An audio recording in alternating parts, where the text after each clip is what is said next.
Well, I'm Staats Fasoldt. I teach watercolor and drawing at the Woodstock School of Art, where we are. We're in Studio 2 of the Woodstock School of Art. This is my class, my Wednesday class behind us, and they're doing watercolors and compositional drawings today. And we have a still life set up, but they're also working from photographs and projects that I have for them. And I teach a three-value system of painting. Learning to distinguish between value areas in painting and learning to use the watercolor medium, technical, we do a lot of technical exercises.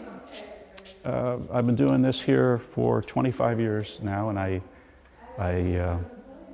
think each year that I'm beginning to understand how to do it, how to teach art. And I will say that teaching has really changed the way that I paint. My paintings have been informed to a large degree from the teaching experience of painting. So they're getting simpler and more reduced in information, my own work, and I kind of teach that to the students as well. Woodstock School of Art is a very interesting institution, I think. It was once the Art Students League summer program, and we've been here for 27 years, I believe, as the Woodstock School of Art. And I hope I'm gonna make it a couple more years here before I stop. Teaching has been very good for me. I mean, I'm a little bit shy by nature, so it's really brought out a more outgoing part of my personality, and it keeps me focused. You know, when you're an artist, you can, and you're working alone, which you do a lot, you can wander off. So teaching, I teach 2 times a week, 3 classes here. And it keeps me focused on painting, and it's a very big social part of my existence too. So for me, it's been a terrific experience as learning to teach and being able to teach. I studied with, originally, when I was a teenager, I worked with Gene McCarthy in Albany, New York, who was a watercolorist. And I studied with him in watercolor and oil for many years. And I went to SUNY New Paltz, and the biggest influence there on me was Alex Martin, who was a watercolorist also and my advisor, and he taught me really a lot of the ideas that I teach now, I would say.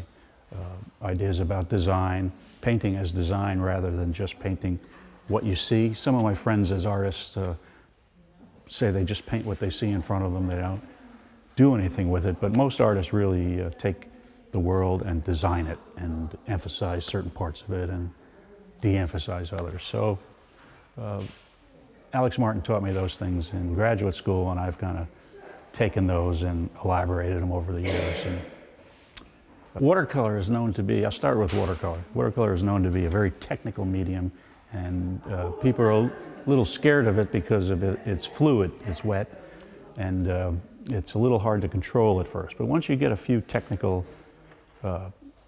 ideas down and the ability to kind of flow with it, it becomes a very, very good medium, especially for teaching.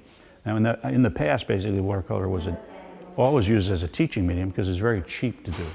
It's the most inexpensive way to paint, and you can do a lot of them. So therefore, you're using the skills you use in painting, value recognition and design. You're using them a lot, which you got to do to learn to paint.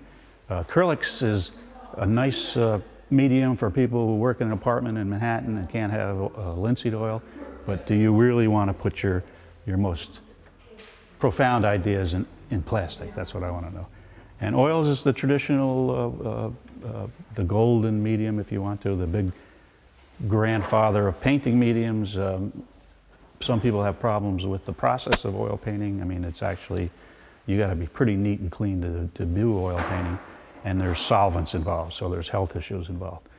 So a lot of people go to acrylics or watercolors because of health issues. But watercolor is a vibrant medium used, it was taken from a very kind of Sunday painterish kind of medium by people like Winslow Homer, John Singer Sargent, into a very powerful, vibrant medium. And there's been really strong artists who have worked in watercolors over the years, and no solvents, very healthy for you. So, one little thing about archivalness too, the paper we use in watercolor is very archival, and some of the oldest paintings we have are on paper, and it's a good surface for making your work last over time. So that separates from this and this. This is the two light values. And then along this This edge, is what you could... a nice neutral or a transparent dark. So there's a lot of ways to getting to a point, you know, not just the ones that maybe we've talked about so far. There's many ways. And then there's points of emphasis in something like this, where you take something a little darker, like here, where I'm just adding, it's like punctuation, you know what I mean? Yes. And along that edge, it'd be nice if that was, maybe not. So here I'm going to make an edge where this tree hits your plane in the back. I guess it makes good trees. Look at that. Yeah. Did. Yeah. Like, yeah. So here we've created an edge, and here we've created an edge.